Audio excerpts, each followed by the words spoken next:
Good morning. I don't know about you, but I love being involved in disruptive things.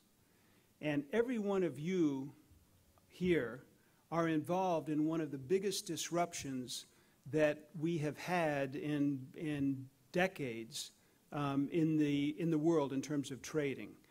I don't know if you remember, does anybody remember a guy named Joseph Schumpeter?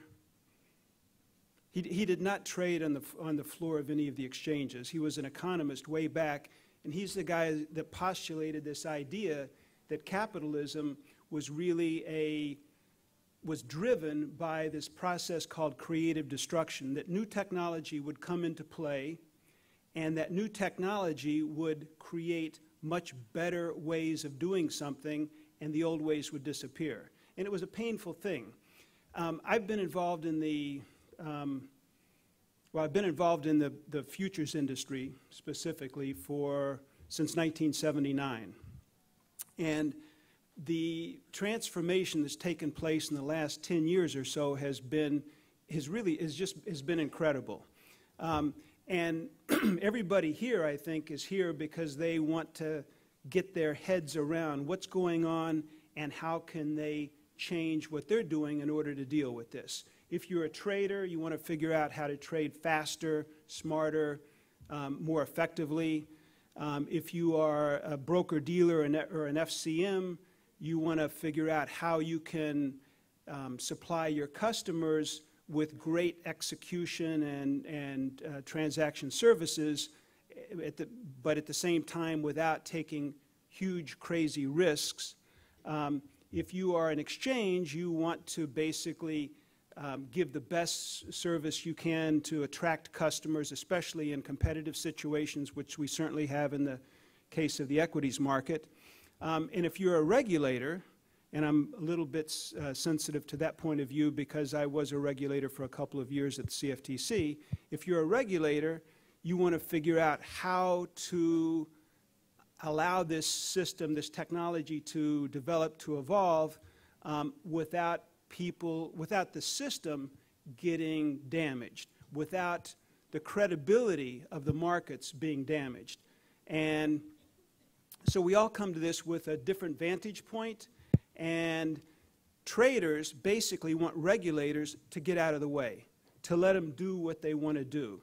A trader generally feels that the market is what the market is, and don't worry about it and let it go, don't get in my way.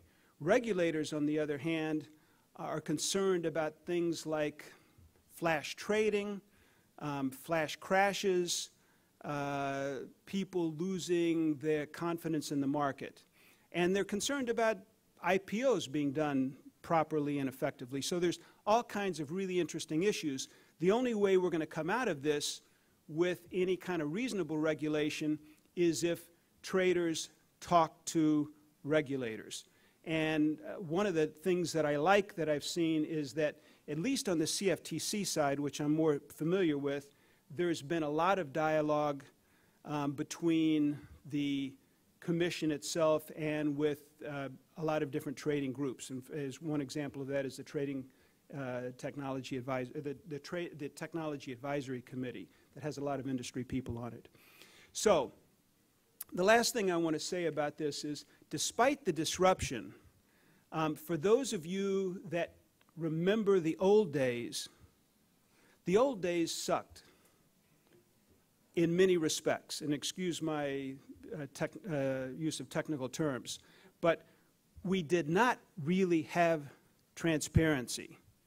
It costs a lot of money to trade. It even costs a lot of money to see a price back in the old days. So the world that we're living in now, you have much more transparency, you have much lower costs of trading, you have much more lower costs of getting market information, and you have much greater liquidity in most cases.